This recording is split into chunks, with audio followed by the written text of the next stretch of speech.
அவனுக்கு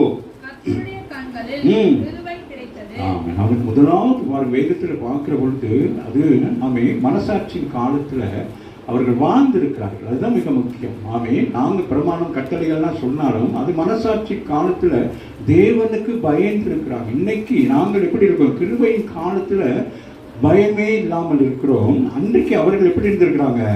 பயந்து இருக்கிறாங்க. பாருங்களே, உலகம் முழுவதும் பாருங்கள், நம்ம சுற்றிலும் இருக்கிறவங்க பயங்கரமான காரியங்களை குடித்து வெடித்து பாவம் விபச்சாரம் அப்படியெல்லாம் செய்கிற நேரம் அந்த இடத்துல இருக்கிற நீங்கள் அப்படி அதுல இருந்து விலகி இருக்கிறன்னா அது கர்த்தருடைய கிருபையா இல்லையா? சொல்லுங்க.